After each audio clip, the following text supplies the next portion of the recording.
So I can put this one here in the hole. So, and on the other side, I show when I make it, it comes out, and then I can bend it so that it not gets back. And that's usual, normal use for that. Okay, good. Oh, ayan. Na-repair na pala ng asawa ko yung Gorilla Pad ko. Ang smart talaga.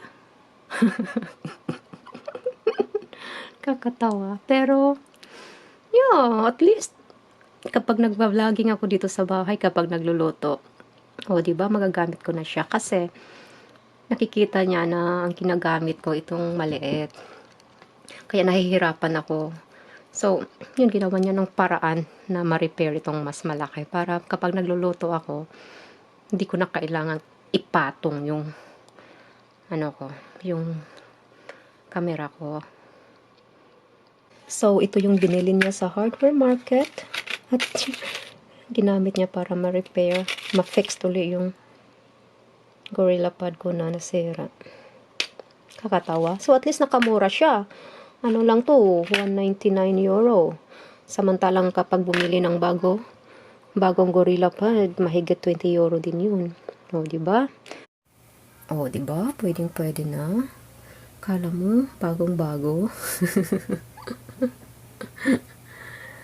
So, ayan yung maliit na Gorilla Pad ko. Pwede siya sa cellphone.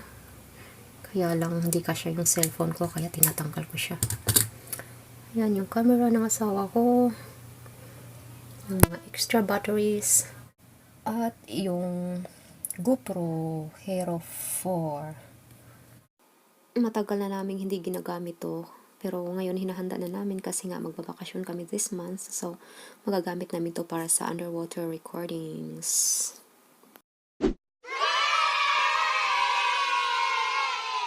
I got a surprise from my loving, handsome husband. Aw, syempre, surprise. Wag ito kasabuhan sa sulod. For the best woman in the world. My God. What is this?